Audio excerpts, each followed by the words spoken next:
Last week, I made an entire loaf of sourdough bread from just 1 gram of sourdough starter. This week, I went to the complete opposite extreme and I made the same loaf of sourdough bread with 700 grams of starter. In baker's math, that's 140% sourdough starter in one loaf of bread. Here's how it went. Alright, time to mix together the starter. This is going to be a big feeding to give me 700 grams of starter. I'm adding 300 grams of water to this mixing bowl. Then I'm getting my active sourdough starter out and ready to go. I'm going to add 100 grams of starter to the water. And since the starter is 100% hydration, that means that it contains 50 grams of water and 50 grams of flour. I'm just going to mix the starter together with the water to get it combined. And then I'm going to add 300 grams of bread flour and mix that all together. So overall in this feeding, it contains 300 grams of water, 100 grams of sourdough starter, and 300 grams of bread flour. So that gives us a total of 700 grams. That's going to be the starter that I use in the bread tomorrow. This is definitely a whole lot of starter. But here it is all mixed together. Once it's mixed together, I'm just going to clean up the bowl a little bit. Then I'm going to cover it up and let it sit out on the counter overnight. Hopefully overnight it'll grow, double in size, and become bubbly and active by the next morning. Here we are the next day. Let's check out the starter. Beautiful, bubbly, doubled in size, and this is completely ready to use. And this is 100% the most starter I've ever used in one loaf of bread, that's for sure. So right now this is just a bunch of starter. To turn it into a bread dough, we need to add 10 grams of salt. There's going to be a total of 500 grams of flour in this recipe, so I'm adding 10 grams of salt, that's 2%. And then I'm going to add the rest of the flour. So basically, I'm just adding enough flour to get this to the normal proportions of my regular dough recipe. For this, it's just going to be an extra 150 grams of bread flour, and hopefully this will turn out with the same texture as my regular dough. So there's 150 grams. I will include this recipe in the video description, by the way, if anyone gets lost. Now I'm stirring the flour and salt into the starter, ideally turning this into a cohesive dough. Now that starter has been mixed together with flour, I'm checking the clock. It is 5 a.m. I want to see how long it actually takes this dough to double in size during bulk fermentation. I'm thinking since so much of the flour in this dough is already fermented, it's already been fermenting overnight as the starter, that it's not going to take very long at all for bulk fermentation. I'm first going to let this sit out on the counter covered for just 30 minutes.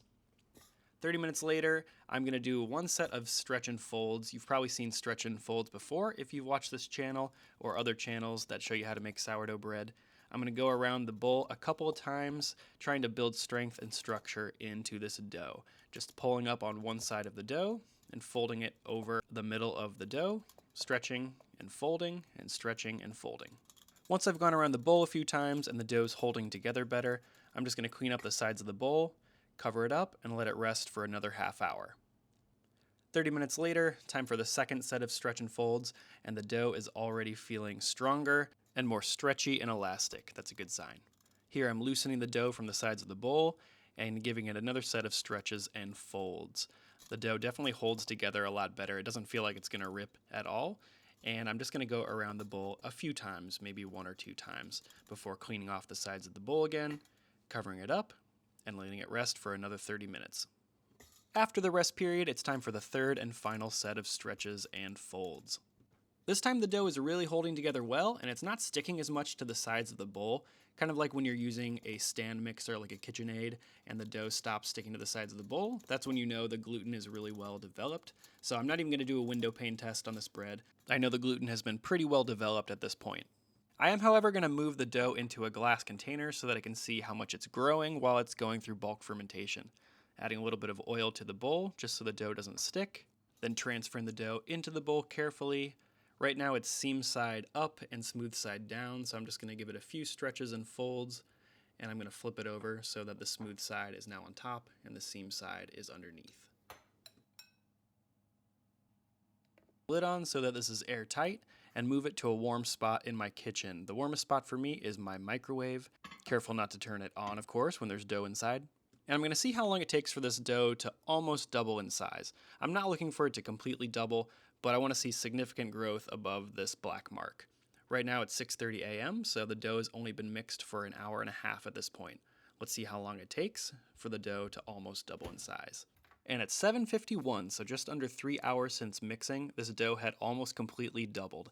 So maybe if you like fast-moving sourdough, you should be using a lot of starter. We'll see how this bread turns out though. So I'm carefully removing the dough from the bowl and putting it onto my clean counter. There's no flour on the counter for the pre-shape step. I don't usually use flour anymore for the pre-shape. I'm just gently shaping this dough into a ball right now. So as I'm shaping this with my bench scraper and my hands, just shaping it into a ball, I'm noticing that the dough feels especially bouncy and alive. Some doughs just have that feel to them. I'm really liking this one. So I've got it into a round shape for the pre-shape. I'm just gonna leave it on the counter uncovered like this for about 30 minutes, and then we'll move on to the final shape. So 30 minutes later, I'm just putting some bread flour on the top of the dough. This is probably a little too much bread flour, honestly. We'll see how that affects the dough in just a minute. Then I'm gonna flip the dough over so the sticky side is facing up and the floured side is down against the counter. And I'm gonna gently shape it into a square, kind of a rectangular shape. Fold the right third of dough over the middle third and the left third over the middle third as well. And because I had a little too much flour, the dough had trouble sticking to itself. So that's why it's good to use just as much flour as you need and not over flour your surface like I did here. Now I'm just doing a tension roll, rolling the dough into itself until I've got a nice oval shape like this. Cleaning the counter off, making some space for the dough. And I'm gonna fold in these flaps, gonna fold them out and underneath the dough just to make the ends of the bread look a little bit better when the bread bakes up. Now that my flaps are folded, I'm gonna transfer this dough carefully into an oval shaped banneton basket, also known as a batard. I've riced floured this basket pretty well so the dough doesn't stick. And now this dough is ready to proof. I'm gonna allow this dough, just gonna cover it up and allow it to proof for about 2 hours at room temperature here on my counter. Then about half hour before the dough is ready to bake, I've got my Dutch oven, my Challenger bread pan inside the oven, and I'm gonna preheat it to 500 degrees Fahrenheit. I'm gonna let it preheat for about a half hour before I bake. Then after 2 hours of proofing at room temperature, this dough is ready to bake. So I'm gonna flip it out onto a small sheet of parchment paper from the banneton basket. I'm gonna gently brush off some of that excess flour that's on the outside of the dough. And then I'm gonna score it with my UFO lame in one long slash from the far end to the near end. That'll give me a nice ear on the loaf, hopefully. Transferring the loaf into my hot Challenger bread pan, closing it up to trap the steam. And I'm gonna bake this for 20 minutes at 500 degrees Fahrenheit with the lid on. After 20 minutes, it's time to open up the lid and hopefully admire the oven spring on this loaf. And sure enough, this loaf had pretty good oven spring. It opened up nicely along that score mark, and I think it looks a lot better than the loaf I made out of 1 gram of sourdough starter. That's a different video that I made. It was also an interesting experiment. I'll link to that in the description as well. I'm gonna let this continue baking for an additional 15 minutes at the same temperature until it's nice and golden brown like this.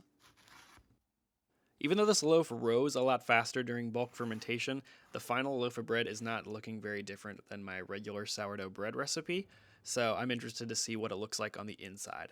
I'm going to let this cool for an hour, and then I'll slice in. 60 minutes later, it is time to cut into this beautiful loaf of bread and see what it looks like on the inside. Alright, if you've made it this far in the video, here is your crumb shot. I was wondering if the massive amount of starter in this recipe was going to give the bread a more open crumb than my standard sourdough bread, but it looks almost exactly the same. It's a 70% hydration. It's got about the same crumb structure as my regular sourdough bread, and the taste is very similar as well. A lot of people think that if you want sourdough bread to be more sour, you should just add a bunch more starter. I think from this experiment, I would say that's probably not true. There's honestly not much of a difference in flavor that I can comment on. It's just good sourdough bread made with a lot more starter. To me, this just shows how versatile and forgiving sourdough bread is. You can make a loaf with 100 grams of starter or 700 grams of starter. And if you're crazy like me, you might even make a loaf of bread with just 1 gram of starter. To see how that went, check out this video right here.